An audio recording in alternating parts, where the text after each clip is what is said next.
As with everything, there's always things that people don't tell you about. Comes with motherhood, comes with starting a new job, comes with being a teenager. There's always secrets of the industry that people just don't talk about. Today we're going to talk about some of the things that I wish someone had told me when I first started sewing.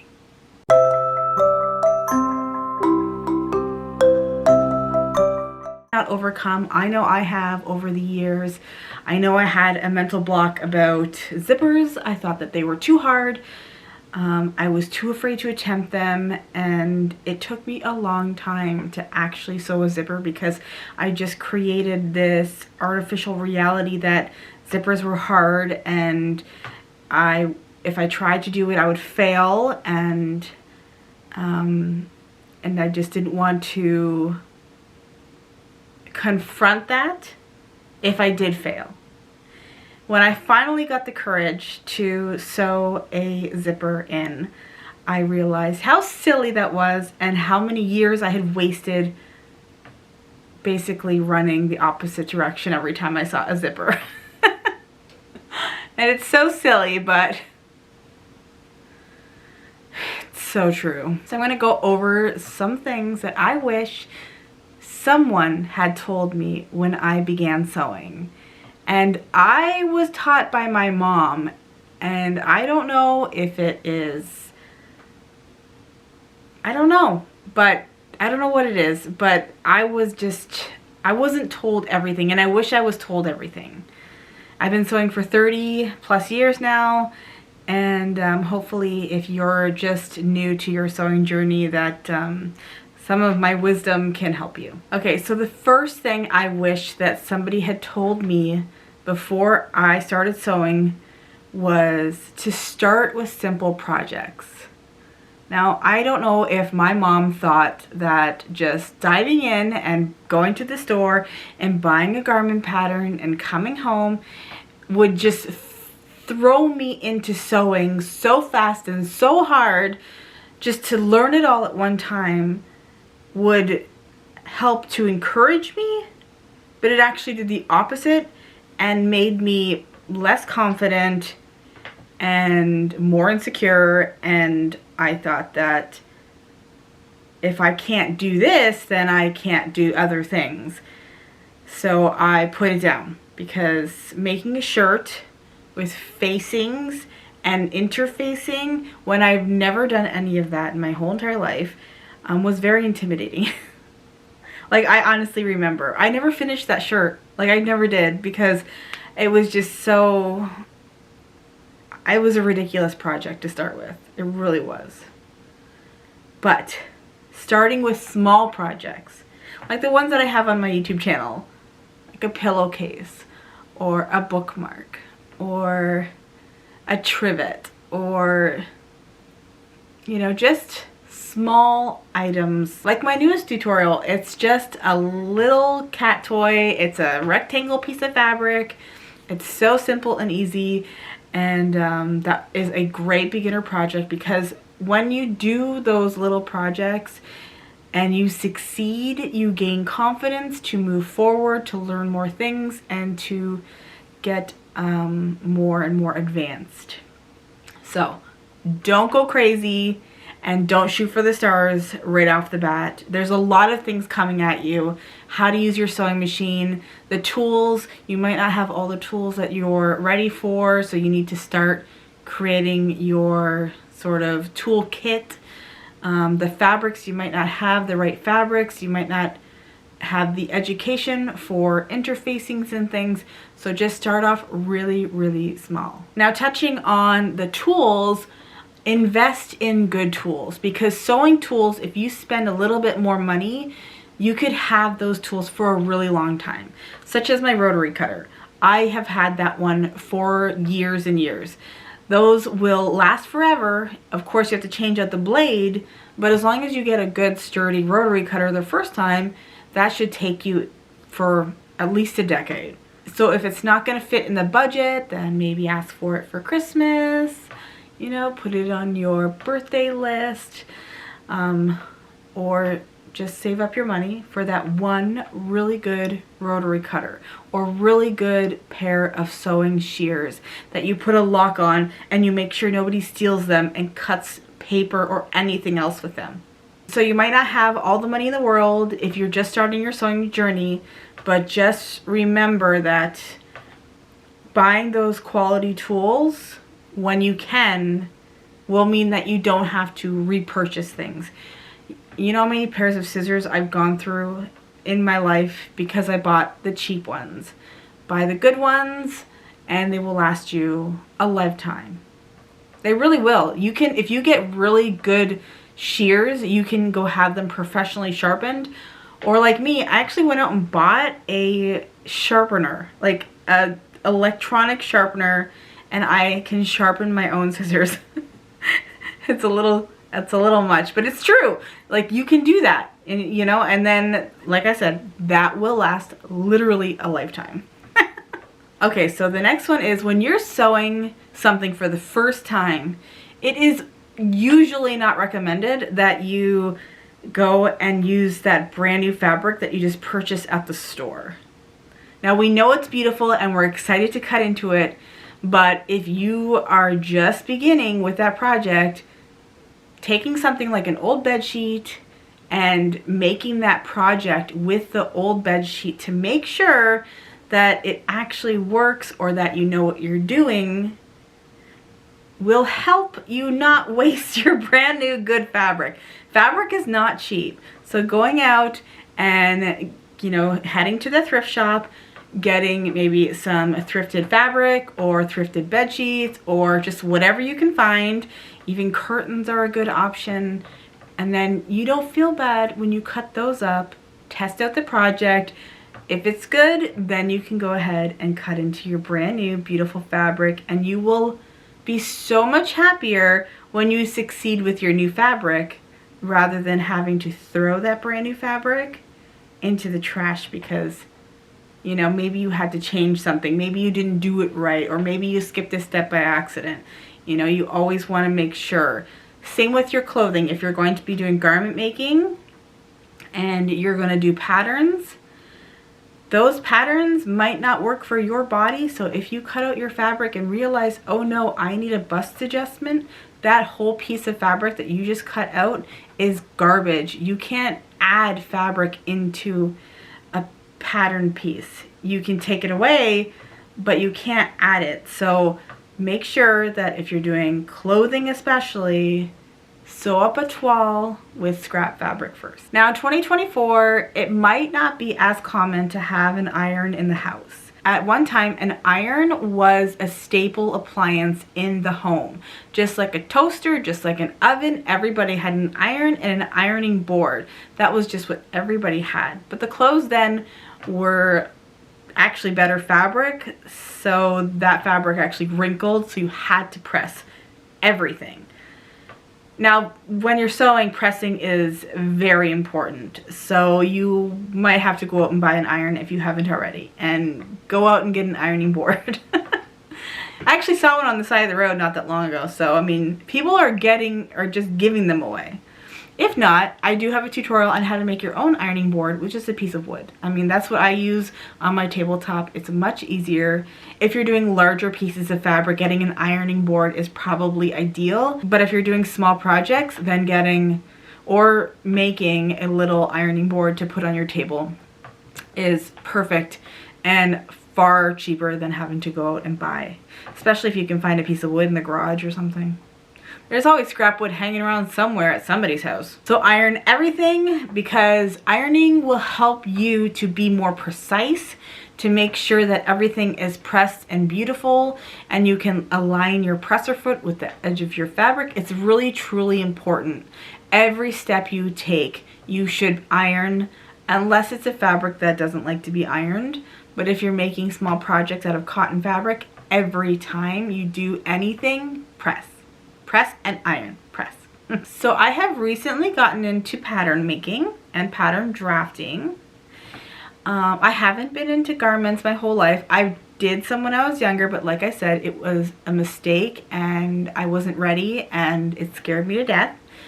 But now that I'm older, I have transitioned to more garment making / small projects.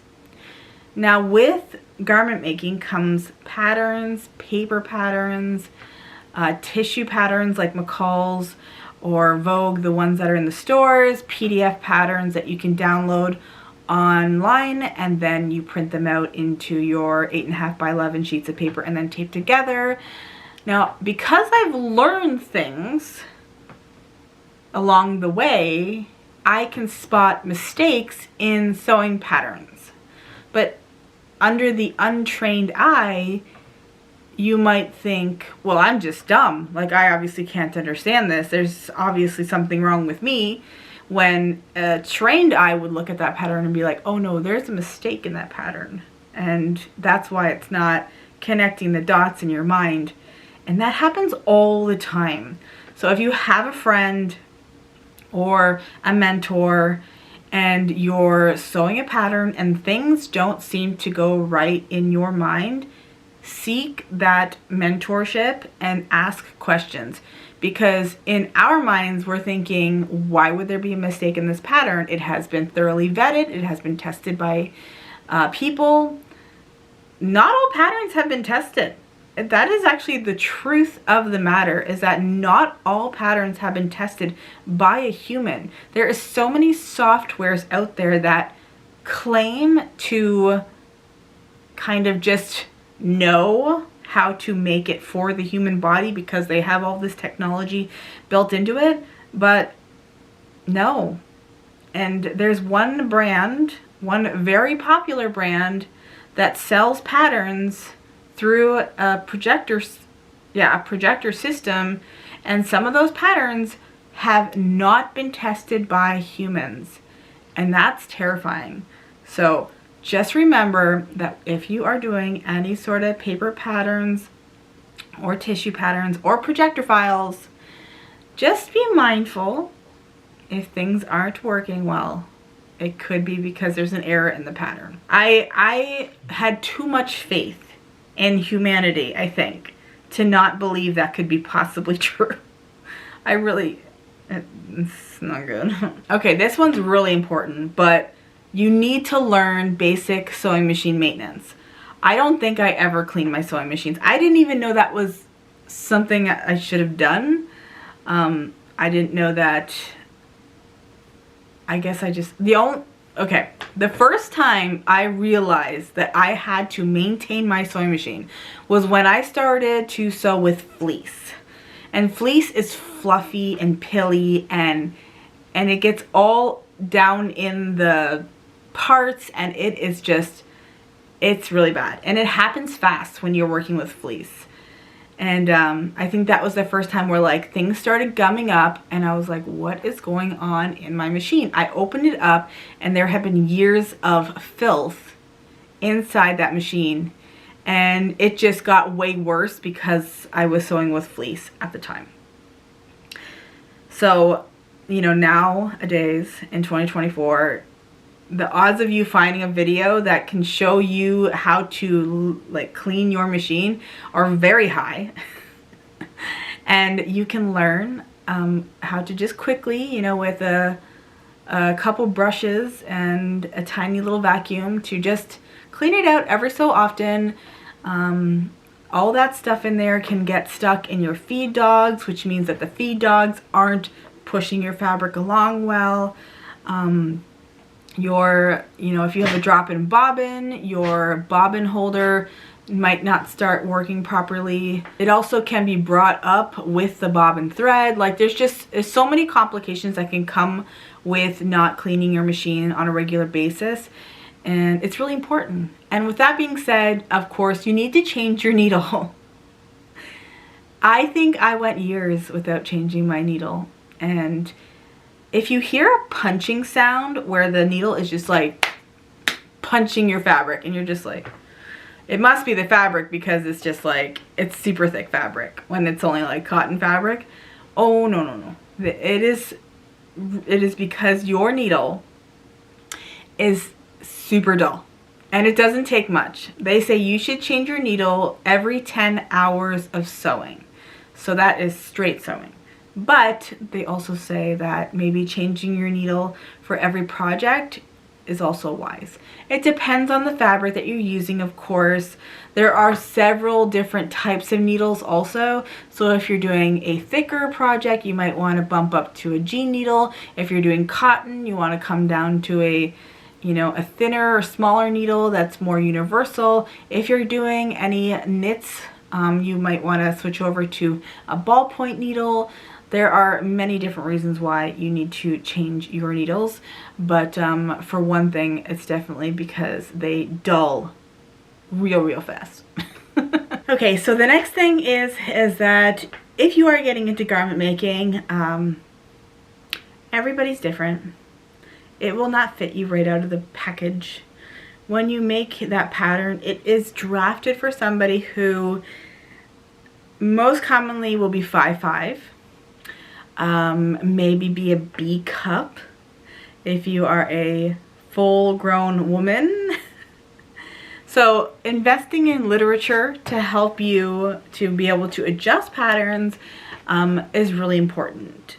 I think that we were kind of told that if it didn't fit you when you made it, then that pattern just wasn't the right pattern for you. But that's not it at all. And unless you go to sewing school and are taught this, our parents, our mothers are not telling us this. So I got this book. It's called The Fitting Book, and I'll have that link down below. But this one has really helped me with bicep adjustments, which is something that I struggle with. Bust adjustment, big boobs, and I need everything to fit. There's also the bum adjustment. There's lots of adjustments. You just need to go in here and check it out. So if you are getting into garment making, this is definitely a book that I recommend. But anytime I'm in the thrift shop, I look for old vintage sewing books because they have a wealth of knowledge. I find that the books today are just kind of project based, and it's a book of projects, 10 garments, you know what I mean? I want real actual knowledge, so to be able to find some vintage sewing books is definitely important. This one I really like because it is actual information, you know, and it's a book from, it's a newer book. Lots of people like this one, so it's definitely highly recommended on the list for new sewists from 2021. The other thing is that if you do get into garment making, I find that working with knits is a little bit more forgiving, so you will find more success when you make knit clothing because it stretches. It can kind of make up for things if you need a bust adjustment or if you need, you know, something, then it will kind of stretch and it'll fit you. But if you were to get into garment making with woven fabrics, then there's no room for forgiveness, and you really need to know what you're doing. So definitely get into the knit garments first. Unless you're in fashion school, I think they go straight into wovens because that is the hardest thing to sew. You know, it's that mentality of they just throw you into the hardest part because then after that everything is easier. Like, I get it, but it's just, it can create so many mental blocks and insecurities, and I just, if you're not in fashion school and you're doing this on your own, it's okay to take baby steps. It's okay to ease into things. And that's what I did with garment making, is I eased into it by doing my knit patterns, and I did them, majority of my first patterns were from Ellie and Mac because they have a huge library of knit patterns that fit very well. I love. Now the next thing that I was never told was learning fabric is really hard, like the hardest. And I have found over the years that not everyone calls everything by the same name. And that poses a problem especially if you're going to purchase your fabrics online. Now, I shop at stores in Canada, and in Canada there's also Quebec, and they are French. So their translation is a little different. And then I also shop in America. And one type of fabric might be called something else depending on, like, I find that people don't call it cotton lycra. Cotton lycra is like a jersey fabric. Some might call it jersey fabric. Some might call it a soft knit. Some might, it just, you don't know what it's going to be. So I really encourage you to go to the fabric stores in person and actually touch the fabric and feel it and learn it and experience the whole thing before you dive into ordering online. Not until you're confident you know what you're buying, because I mean, I know I have ordered things and gotten them home and then I'm just like, what on earth did I buy? What? I don't even know. Double brushed poly is another fabric that is a soft fabric, typically used for leggings. And again, they don't call it that in Quebec. They call it a soft knit, but soft knit is so vague, it could be anything. So yeah, I definitely encourage you to go to the store and then choose your fabrics that way. All the knits have different stretchinesses. I don't know if that's a word, but you need to learn, you know, like there's stable knit. Well, what's stable knit? Stable knit means it's a knit that doesn't really stretch. And so you might see that online and be like, I don't know what stable means, but it says it's a knit, so I'm just going to buy it. Well, some stores are good with giving you the stretch percentage, some are not. So again, just go to the store and touch the fabric, stretch the fabric, feel it. There's something called recovery, and recovery means when you go to stretch your fabric, does it come back to where it began, or does it stay stretched out? You don't want it if it's stretched out after stretching it one time. But yeah, I highly recommend to learn your fabric is to just go and spend time at your fabric store. Another thing I wish I had known was that I don't have to use pins. Now, I was taught when I was younger that I use pins. Clips weren't a thing. And then I had this mental block where it was just like, is it wrong if I use clips? Should I not be using clips? If you live in a house that has dogs, cats, kids, clips are okay. Definitely stick with clips. I don't use pins very much. So if you're like on the fence as to what's best, keep the pins, put them away. If you're applying a pocket, I would use pins because it's in the center. But everything else, I use clips. That's how I roll. It's safer. If they fall on the ground, you know, my dog isn't going to eat it and die. So, yeah. That's just like a PSA. If you don't know which one to use the one that you like the most. There is no right or wrong answer. And the last thing that is the most important is that you are going to make mistakes. I still make mistakes. I am 30 plus years in and I do the dumbest things, okay? What did I do last time? I put a sleeve in the wrong way. Like it was inside out and I had to undo my serger stitching and it was the worst. And you're just like, how did you do that? Like how? And you're just like, I don't know. And sometimes it's not about making mistakes, but just like you're watching a show in the background and you're just like, you just don't pay attention enough. You're paying attention, but just that 1%. And then you put the sleeve in upside down. Don't feel bad. Don't let it trip you up. Don't let it give you a mental block. It's okay. You will get past it. And it's okay if you want to put that project down and do a palette cleanser, which means just pivot to a project that's easy that's small, that will give you a psychological win. And then when you're back in a headspace where you can attempt that more difficult project, then you can come back to it. And that could be the next day, that could be a month, that could be a year. That is okay. That is what they call WIPs, works in progress. They will be there, but our mental health and our mental state is the most important thing. So if that means that you're just going to make some small things, but always moving ahead. That's the thing, is always move ahead. Don't stop and be like, well, this project, just obviously I can't figure it out. And then you just walk away entirely and you pack it all up and you put it away.